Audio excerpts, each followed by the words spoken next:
우리 그 첫날 어제 우리 이제 광고는 음식이 준비돼 있다고 했는데 퀵 기사님이 주무셨는지 연락이 도저히 안 돼가지고 1시간 반 정도 늦게 워낙 예정보다 늦게 오는 바람에 많은 분들이 못 드시고 가셨어요. 워낙 이렇게 우리가 또 영적 집회를 하고 하면 이런저런 또 일들이 있습니다. 그래서 상관없습니다. 어차피 우리는 기도할 거고요.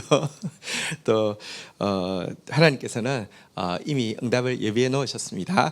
함께 기도하는 여러분들이 너무 자랑스럽고 감사합니다. 우리 옆에 분들 이렇게 한번 감사합시다. 당신이 있어서 기도할 수 있습니다. 시작. 예, 진짜 그렇습니다. 우리 혼자로서는 잘 안 되지만 소중한 지체들이 함께 마음을 모아주셔서 기도할 수 있습니다. 우리 이렇게 한번 또 격려하겠습니다. 당신과 함께 승리하고 싶습니다. 시작. 아멘. 네, 감사합니다. 또 온라인에서도 지금 함께하고 계신 지체들 주의 이름으로 축복합니다. 히브리서 3장 1절입니다. 우리 같이 한번 큰 소리로 읽도록 하겠습니다. 시작. 그러므로 함께 하늘의 부르심을 받은 거룩한 형제들아, 우리가 믿는 도리의 사도이시며 대제사장이신 예수를 깊이 생각하라. 히브리서 전체 주제 구절이라고도 했죠. 오늘 본문 내용입니다.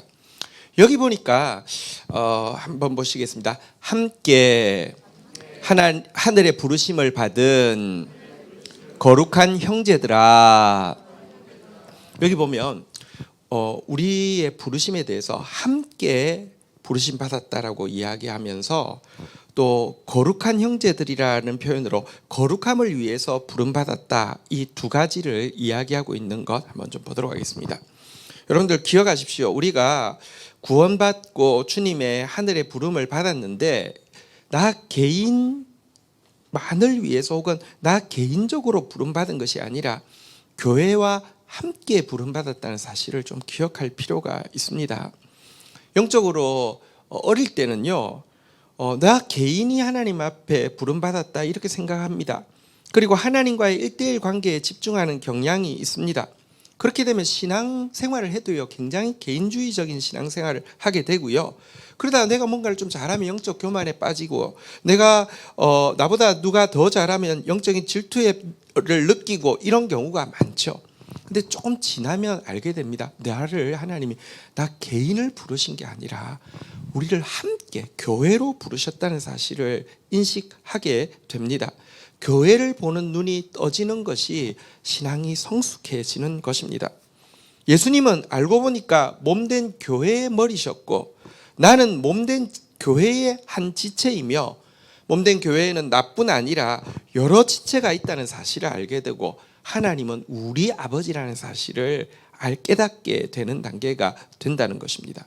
이렇게 교회로 부르셨다는 사실을 알고 나야지 용서가 쉬워지게 됩니다. 개인으로 하나님 앞에 설 때는요, 용서하지 못할 사람이 많지만 몸을 보면요, 용서가 쉽습니다. 가끔 혀가 이빨한테 깨물릴 때가 있잖아요, 그죠? 그렇다고 여러분 혀하고 이빨하고 지금 사이가 안 좋아서 원수져서 서로 막 안 만나고 그러진 않잖아요, 그죠? 벤치 가져와, 빼버리게 뭐 이러지 않잖아요. 왜냐고 하면 한 몸이기 때문에 그렇습니다. 교제도 자연스러워집니다. 사실은 바지는 다리가 입는 것인데도요, 막 손도 달려들고 막 다 달려들잖아요. 손가락 베었는데도요, 막 발도 막 뛰어, 막 약 찾는다고 막 뛰고 막 그러잖아요, 그죠? 나 무슨 상관이야 하고 무관심하지 않습니다. 몸을 보면 교제가 자연스러워지고요. 또 몸을 보면요, 자신의 부름에 대해서 자족하면서도 최선을 다할 수 있습니다. 몸에는 눈도 있고 입이 있는가 하면 새끼 발가락도 있고 맹장도 있습니다. 어느 것 하나 뽐내거나 열등감을 느끼는 일 없이 자기 맡은 일 열심히 하고요, 이런 마음으로 섬깁니다. 한번 따라하겠습니다. 내가 할 수 있는 것은 다른 사람도 능히 할 수 있기를 바라며, 내가 하지 못하는 것은 다른 사람이 하기를 바라며, 내가 더 잘할 수 있는 것으로는 영광을 하나님께 돌리고 축복을 교회에 돌릴 수 있기를 바랍니다. 이런 마음이요, 우리가 함께 함께 교회로 부름을 받았구나, 이 사실을 아는 사람이 이렇게 가질 수 있는 모습입니다. 그리고 하나님께서 왜 우리를 교회로 부르셨을까요? 각자 부르시면 안 됩니까? 이런 요즘 다 프라이버시가 중요한데요. 사실요, 우리를 교회로 부르신 또 한 가지 이유는 그것이 가장 안전하고 견고하기 때문에 그렇습니다. 개인은요, 생각보다 어리석고요, 개인은 생각보다 약합니다. 사단은요, 개인적으로 은혜 받아도 얼마든지요 무너뜨릴 수 있고, 개인적으로 진리를 깨달아도 얼마든지 속일 수 있습니다. 그러나 몸된 교회가 함께하면요, 두세 사람이 함께하면요, 사단이 무너뜨릴 수가 없고요, 궁극적으로는 속일 수가 없습니다. 그래서 여러분들, 사단은 교회와의 싸움에서는 지게 돼 있습니다. 개인과의 싸움에서는 이길 수 있습니다. 그래서 우리 지난 주일도 그랬잖아요. 개인이 분명히 회개하고 우상 버렸는데도 미스바로 다시 모이라고 하고요, 다시 회개하고 다시 말씀 앞에 설 때에 하나님의 능력이 나타나는 것입니다. 우리 옆 사람 격려하겠습니다. 함께 부름받아서 행복합니다. 시작. 또 한 가지는요, 우리는 거룩함을 위해서 부름받았다는 사실도 꼭 기억해야 합니다. 하나님이 우리를 향해서 가지고 있는 구원 계획은요, 지옥 갈 사람 천국 가게 하는 것으로 끝나는 게 아닙니다. 영락 없는 사탄의 자녀였는데 영락 없는 하나님 자녀로 바꾸어 놓는 것, 불순종이 습관된 자녀에게, 교만이 습관된 자녀에게 겸손과 순종이 습관된 자녀로 바꾸는 것, 부정한 여인 같은 우리를 정결한 신부로 바꾸는 것까지를 포함하는 것입니다. 그래서 사실은요, 구원과 거룩은요, 동의어라고 할 수 있습니다. 근데 오늘날 사단은요, 구원에서 거룩을 빼버린 구원을 가르치고 있습니다. 죄와 너무 애써 싸우려고 고통할 필요가 없다, 그건 금욕주의다, 하나님 앞에 가서 회개만 하면 되는데 왜 그러니, 도덕적으로 모범이 안 돼도 큰 문제 없다, 어차피 우리는 구원을 행위로 받는 게 아니라 은혜로 받는 것이다, 세상 법을 어겨도 구원과는 별개이다, 하나님이 용서했으니 누가 나를 정죄할 수 있느냐, 나 정죄하는 놈 있으면 죽여버려, 뭐 이게 기독교인들이요, 거룩을 빼버린 구원을 이야기하는 모습입니다. 구원받는 게 세상에서 제일 쉬운 일이 되었고요, 예수 믿으면 어떻게 살든 만사 오케이가 되는 가짜 구원을 퍼뜨리고 있습니다. 그러니 예수 믿는다는 사람 속에서요, 별별 이상한 사람들이 많고요, 온갖 더러운 일에 기독교인이 결부되지 않는 경우가 없고요, 세상 사람들에게 아프고 나쁜 기억을 준 사람 중에는 반드시 기독교인이 들어가 있는 이유가요, 우리를 거룩을 위해서 부르는데요, 거룩 빼버린 구원만으로 얼마든지 속이고 있기 때문에 그렇습니다. 그런데 여러분, 이래서는 안 됩니다. 거룩은 구원의 목적이고요, 구원의 결과이고요, 거룩 없는 구원은 구원이 아닙니다. 주님께서는 이렇게 명령하고 있습니다. 한번 따라하겠습니다. 내가 거룩하니 너희도 거룩할지어다. 함께 부름받았고요, 거룩을 위해서 부름받았습니다. 개인주의적인 신앙생활 떨쳐버리고요, 몸의 유익을 생각할 줄 아는 사람으로 자라가야 하며 거룩을 이루기 위해서 함께 몸부림쳐야 합니다. 혼자는 어렵습니다. 그러나 함께 격려하면요, 지금 우리가 이제 사실 기도와 말씀으로 거룩해진다고 했는데, 기도하기 위해서 말씀 앞에 서는 것도 함께 하니까 이거 가능하잖아요, 그죠? 거룩을 위해서 함께 매진해 나가야 합니다. 자, 그렇게 이야기하고 나서는요, 우리가 믿는 도리의 사도이시며 대제사장이신 예수를 깊이 생각하라라고 이야기하고 있는데요, 우리가 믿는 도리란 우리의 신앙 고백에 잘 나와 있는 우리의 믿음이죠. 이것에 대해서 예수님을요, 한번 따라하겠습니다. 사도, 대제사장. 대제사장이라는 것은 알 수 있습니다. 우리 2장을 마칠 때 어제 본문에도 보면요, 2장 17절에 보면 이렇게 이제 마무리가 되고 있었잖아요. 2장 17절 보면, 그러므로 그가 범사의 형제들과 같이 되심이 마땅하도다. 이는 하나님의 일에 자비하고 신실한 대제사장이 되어 백성들의 죄를 속량하려 하심이라. 이렇게 예수님을 대제사장이라고 부르는 것은 익숙한데, 사도? 왜 사도일까? 이유는요, 사도의 뜻이 있는데요. 한번 따라하겠습니다. 보내심을 받은 자.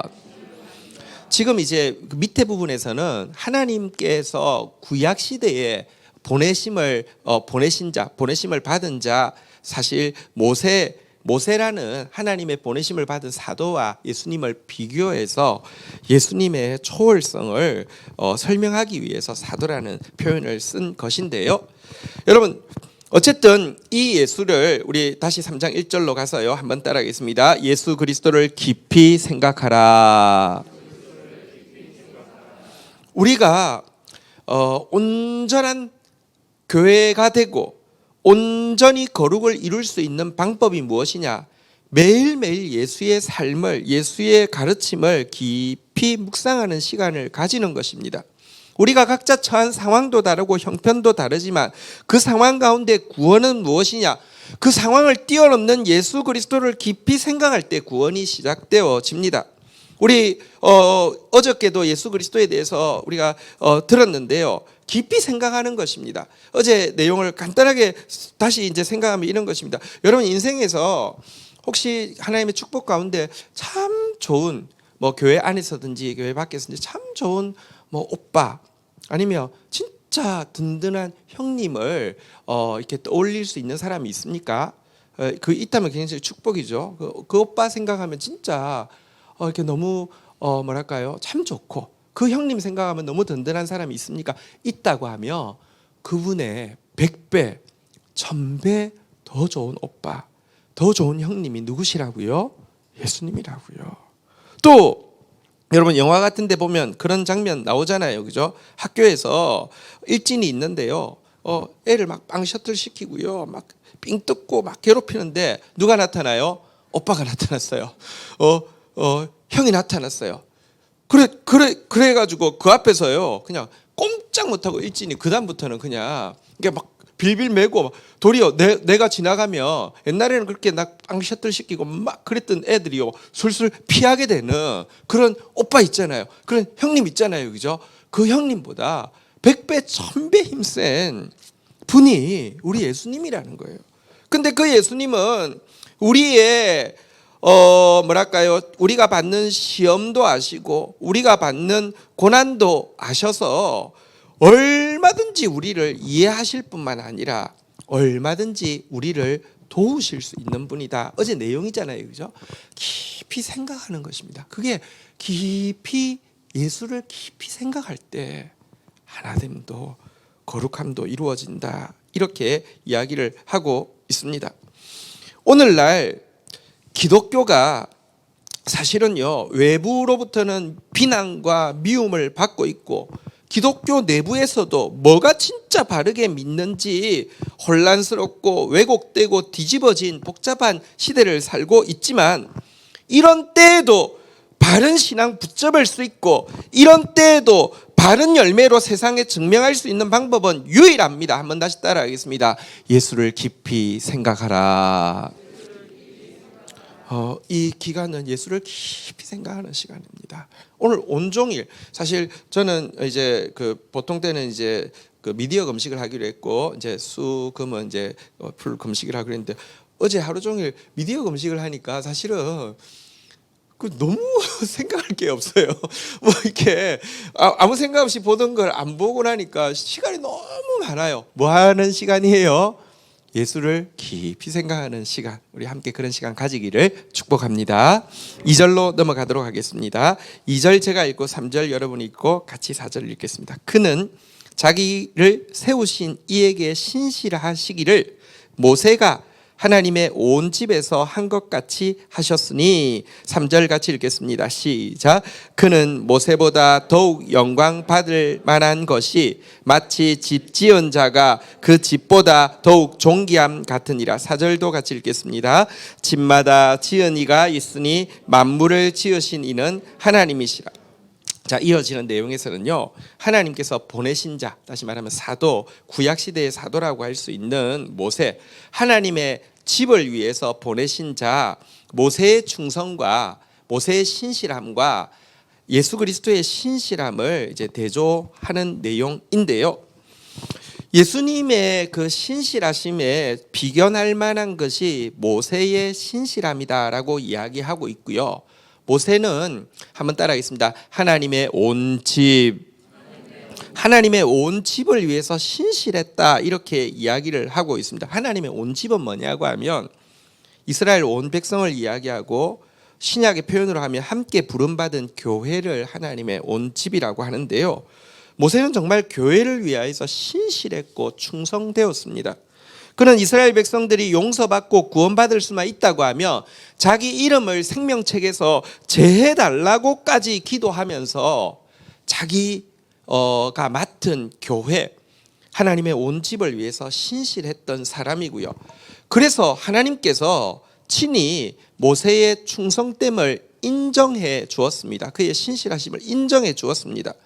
아론과 미리암이 모세 동생이니까 누나도 되고 형도 되니까 동생이니까 좀 만만하게 보고요. 그가 잘못한 게 있어서 사람은 잘못한 게 있죠. 비방했어요. 비방할 때 이렇게 하나님께서 진노하시면서 말씀하셨습니다. 민수기 12장 6절부터 보면 모세를 비방하는 아론과 미리암을 향해서 이렇게 말씀하십니다. 이르시되 내 말을 들으라. 너희 중에 선지자가 있으면 나 여호와가 환상으로 나를 그에게 알리기도 하고 꿈으로 그와 말하기도 하거니와. 선지자에게는 환상을 보여주기도 하고 꿈을 보여주기도 하지만 7절 한번 읽어볼까요? 같이 읽겠습니다. 시작. 내 종 모세와는 그렇지 아니하니 그는 내 온 집에 충성함이라. 모세는 신실함에 대해서 나에게 인정받아서 내가 선지자에게 꿈이나 환상으로 보여주는 정도로 이야기하는 존재가 아니야. 8절에 보니까요 이렇게 하신다는 것입니다. 그와는 내가 대면하여 명백히 말하고 은밀한 말로 하지 아니하며 그는 또 여호와의 형상을 보거늘 너희가 어찌하여 내 종 모세 비방하기를 두려워하지 아니하느냐라고 하면서 모세는 하나님께 인정받은 교회를 위해서 인정받은 종이라고 이야기하고 하나님이 대면하여서 말하고 얼굴을 보여주는 대상이다라고까지 이야기하고 있었습니다. 사실 모세는 하나님의 집을 위한 종이지만 너무 신실하면요. 그렇잖아요. 우리도 회사를 경영하는데 직원인데 너무 신실하면 친구가 되고 마음을 나누잖아요. 그죠? 성경에 보면 사람이 자기 친구와 이야기함 같이 여호와께서 모세와 대면하여 말씀하신다 그랬는데 정말 인정받는 신실함, 충성됨을 가지고 있었던 사람이었습니다. 저도 하나님의 교회를 위해서 어쨌든 보냄을 받은 사도이죠. 그래서 모세처럼 하나님의 온 집을 향해서 신실한 사람 되기를 소원하고 모세처럼 하나님께 인정받을 수 있는 사람이 되었으면 좋겠다 이런 소원을 이 말씀을 준비하면서 더욱 가지게 되었습니다. 저는 교회에 보내실 때 하나님의 말씀을 전하라는 사명을 맡은 사람입니다. 12통 지금 하고 있는데 히브리서를 지금 보고 있는데 한편으로는 여러분들 정말 칭찬받아 마땅합니다. 사실 성경 전체에서 제일 어려운 성경 한 것만 뽑으라고 하면 히브리서를 뽑는 사람도 많이 있습니다. 이유가 있는데요.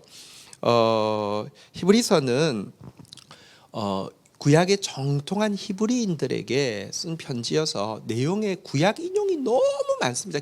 구약을 기본적으로 알고 있다는 전제에서 하기 때문에 근데 우리는 그거를 안 상태에서 다시 풀어야 되기 때문에 어렵고요. 또 한 가지는 이것을 쓴 언어가 헬라어인데 헬라어가요 레벨이 3개가 있어요. 시장에서 쓰는 언어가 있고 중간에 이제 그냥 평민들이 쓰는 언어가 있고 그리고 아주 학자들이 쓰는 언어가 있습니다. 그래서 사실은 베드로나 요한이 쓴 언어들은요 시장에서 쓰는 아주 쉬운 그러니까 너무 정확한 언어. 우리 영어 잘 못해도 생존 가능하죠. 그죠? 시장 가서 물건 살 수 있죠. 그렇게 쉽습니다. 바울이 쓴 언어가 한 중간 정도 레벨의 언어입니다. 이 히브리서가요 완전 최고차원 언어입니다. 그러니까 굉장히 어렵습니다. 제가 사실 그 남서울교회라는 교회가 있습니다. 홍정일 목사님 이제 담임하시다가 이대로 이제 그 이철 목사님이라는 분이 담임하실 때 그곳에서 이제 GT를 쓰게 되어서 또 이제 GT 세미나를 계속 하고 있었는데 그때 본문이 히브리서였는데 그런 이야기 하더라고요. GT에 이제 히브리서가 다 쓰여져서 하니까 목사님이 자기 히브리서 설교 이렇게 하다가 강의하다가 병 걸렸다고 너무 어려워가지고 그런데 GT에 이렇게 다 써내서 다른 거 목사님 앞으로 아무것도 안 하고 이거 한 것만 해도 목사님 엄청난 일을 하셨다고 할 정도로 사실 좀 어렵습니다. 어려우니까 뭐 보통 때도 그렇지만 특세 준비하면서 거의 잠을 못 자고 계속 준비를 하기는 합니다. 근데 뭐 제가 이제 그렇게 준비한다고 해서 여러분이 알아주시고 귀하게 여겨주셔도 좋지만 안 그러셔도 됩니다. 왜냐고 하면 사실 내가 하나님 종이지 사람 종은 아니고요. 사람이 아무리 좋게 평가해도 하나님이 인정하시지 않으시면 가짜지만 하나님 인정해 주시면 진짜니까요. 어쨌든 저 하나님 앞에 신실한 종으로 인정받고 또 신실한 종으로서 섬기기를 원하는 마음이 있습니다. 어쨌든 이렇게 모세가 하나님 앞에 신실함을 인정받으니까요. 하나님의 그 말씀을 율법을 이렇게 받을 때에 모세의 얼굴에 광채가 났다라고 이야기하고 있습니다. 영광이 막 임했다는 것이죠. 얼마나 강하게 광채가 임했든지 이스라엘 백성들이 얼굴을 볼 수 없을 정도였다라는 표현도 있습니다. 출애굽기 34장 29절부터 보면 이런 내용이 나옵니다. 출애굽기 34장 29절 모세가 그 증거의 두 돌판을 모세의 손에 들고 시내산에서 내려오니 그 산에서 내려올 때 모세는 자기가 여호와와 말하였음으로 말미암아 얼굴 피부에 광채가 나나 깨닫지 못하였더라. 자기는 못 깨달았는데요. 30절 한번 볼까요? 같이 한번 읽도록 하겠습니다. 시작. 아론과 온 이스라엘 자손이 모세를 볼 때에 모세의 얼굴 피부에 광채가 남을 보고 그에게 가까이 하기를 두려워하더니 자기는 몰랐는데 사람들은 너무 막 영광이 빛이 나니까 무서워서 나오려고 하지 않았습니다. 그래서 어떻게 했습니까? 모세가 얼굴에다가 붕대를 막 감았어요. 사실 이 모습은 하나님께 영광 받은 사람이 인정받은 사람이 어떠해야 되는지를 잘 보여줍니다. 일단 자기가 얼굴이 빛난다는 사실을 몰랐다는 것도 중요하고요. 또 빛난다는 사실을 알고 나니까 얼굴을 감았다는 사실도 굉장히 중요합니다. 인간은 자체 발광이 아니라 반사 발광이죠. 근데 자기 스스로에게서 빛이 난다고 착각하는 사람이 우쭐대며 그때부터는 자체 발광 한다고 착각하면 지랄 발광을 하게 됩니다. 모든 인간은 그러합니다. 그리고 또 모세는요, 이걸 감은 이유가 첫 번째는 자기에게 집중하지 못하게 하기 위해서 자체 발광 아니라고 나에게 빛을 준 하나님께 집중하라고 하기 위해서 감은 것도 있지만 또 한 가지 모세가 지혜로웠던 것은 여러분 없어진다니까요. 내 얼굴에 임한 빛. 모세는 그 이후로는 항상 막 빛이 막 그래서 아니 없어진다니까요. 근데 없어질 사람의 영광에 집중하다가 지도자의 영광에 집중하다가 사실요 하나님께 집중하지 못하게 되는 경우가 너무 많습니다. 이건 지도자도 백성도 피차 조심해야 되죠. 이단자 지금은 이제 다 알려진 이단인데 만민중앙교회 그런 교회 있는데요. 설교하고 있을 때 그 거짓 선지자 같은 예수 선지자 목사님 손에 빛이 그러면서 조명을 어떻게 조작해가지고 그것도 막 즐기고 사람들 미쳤죠. 그러니까 모세 보십시오. 자기 몰랐어요. 그리고 또 딱 빛난다고 하니까 감았어요. 어차피 없어질 건데 여기 집중하지 말라고요. 어쨌든 이렇게 영광스러웠지만 그러니까 사실 참 신기한 게 있습니다. 이스라엘 백성들 모세 살아있을 때 어떻게 했습니까? 언제나 원망하고 언제나 반역하고 언제나 비방했는데요. 시간 지나자 이스라엘 백성들은요 모세 그러면요 천사보다 더 높게 생각했습니다. 이럴 때 천국에서 모세가 보면서 무슨 말을 할까요? 있을 때 잘하지 이렇게 생각하겠죠, 그죠? 근데 지금 모세의 영광을 오늘 아까 읽었던 3절에 보면 모세가 이렇게 참 충성했지만 그러나 4절 한번 볼까요? 3절에 보니까 모세가 충성했지만 예수 그리스도는 더 영광스러운 것이 모세는 교회를 위해서 신실했다고 하며 교회의 종으로서 신실했다고 하며 예수님은 어떤 분이냐? 피로서 교회를 사신 주인이시고 피로서 교회를 그의 살과 피로서 교회를 건축하신 건축가이시기 때문에 그분의 영광은 모세의 영광과 비교할 수 없다라고 이제 모세와 비교하고 있는 것입니다. 5절에 보면 또 이렇게도 비교하고 있습니다. 5절 읽도록 하겠습니다. 읽겠습니다. 시작. 또한 모세는 장래에 말한 것을 증언하기 위하여 하나님의 온 집에서 종으로 신실하였고, 여러분 모세가 이제 그 신실한 이 무엇으로 나타냐고 하면 하나님의 말씀을 고스란히 받아서 율법의 말씀을 고스란히 전수한 것으로 그의 신실함의 핵심을 삼는데요. 그렇지만 그가 율법을 받아서 전수할 때 기대한 것이 무엇이냐고 하면 자신과 자신이 전한 율법이 앞으로 이스라엘 백성들에게 터줏대감이 되고 언터치블이 되어서 건드리지 마, 이게 얼마나 귀한 건데, 이렇게 되기를 바라지 않았습니다. 그가 율법을 전수했지만 그가 기대한 바는 자신이 전한 율법이, 한번 따라하겠습니다. 장래에 말할 것. 장래에 말할 것, 이게 뭘까요? 예수 그리스도를 통하여서 선포되어질 복음을 이야기합니다. 예수님이 말씀하실 것. 왜냐고 하면 그가 전해준 율법은 그림자와 같고 그가 전해준 율법은 징검다리와 같아서 예수 그리스도께서 하시는 말씀을 통해서만 완벽해지는데, 이것의 징검다리로 사용되어지기를 위해서 증언하였지, 그러니까 하였다는 것입니다. 그렇지만 예수님은 어떤 분이시냐? 6절 한번 보도록 하겠습니다. 같이 읽겠습니다. 시작. 그리스도는 하나님의 집을 맡은 아들로서 그와 같이 하였으니 우리가 소망의 확신과 자랑을 끝까지 굳게 잡고 있으면 우리는 그의 집이라. 여기 보면요, 그 예수님은요 하나님의 집을 맡은 아들로서 그와 같이 했다. 그와 같이 했다는 것은 모세처럼 증언했다는 것입니다. 모세처럼 말씀했다는 것입니다. 모세는요 지금 그림자를 이야기했고 장차 완성되어질 복음으로 이어질 징검다리를 이야기했다고 하며, 종으로서 이야기했다고 하며, 예수님은 이 집의 아들로서 상속자로서 완전한 말씀을 전해주셨다라고 이야기하고 있습니다. 말씀의 권위가 다르다는 것입니다. 모세가 전한 말씀은 완결판이 아니기 때문에 권위가 예수님이 말씀하시는 것과 다르고요, 종으로서 신실하지만 종으로서 전한 말이기 때문에 권위가 다른데, 예수님의 말씀은요 완결판의 말씀인데다가 아들, 상속자로서 말씀하신 것이기 때문에 말씀의 권위가 다르다는 것입니다. 영광이 다르고 권위가 다른데, 이 예수 그리스도의 영광에 집중하고 이 예수 그리스도의 말씀의 권위에 집중하게 되어지면요, 한번 따라하겠습니다. 소망의 확신과 자랑, 우리에게 소망이 생긴다고 하는데 이 소망이 무엇입니까? 아들로서 하신 말씀, 이 말씀은 하나도 땅에 떨어지지 않겠구나. 초월하시는 영광을 가지신 예수님이 하신 말씀, 이 말씀은 하나도 이루어지지 않음이 없겠구나.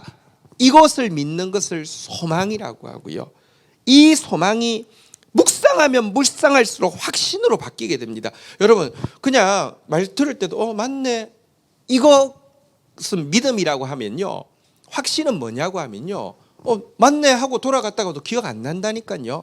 근데 또 묵상하고 또 묵상하고 또 묵상하면 그게 확신이 되어집니다. 이렇게 소망이 확신이 되어지는 거예요. 확신이 되어지면 행동으로 나타나게 됩니다. 말로 나타나게 되고요, 표정으로 나타나게 됩니다. 그리고 이와 같은 확신은요 부끄럽지 않은 자랑으로 열매 맺게 될 것입니다. 하나님이 우리에게 주신 말씀, 아니 예수 그리스도께서 우리에게 주신 말씀은요 하나도 땅에 떨어지지 않고 반드시 이루어질 것입니다. 이것에 대한 소망, 이것에 대한 확신, 그리고 그것이 이루어졌을 때 우리는 정말로 자랑하게 될 것입니다. 말씀대로 이루어졌다고. 이 예수 그리스도, 오늘 이 예수 그리스도를 깊이 생각하면서 그의 거룩으로 또 교회로 함께 나아가는 저와 여러분들 되기를 축복합니다. 자리에서 일어서셔서 우리 한번 찬양하고 우리 이 말씀 앞에 또 기도를 심는 시간 가지도록 하겠습니다.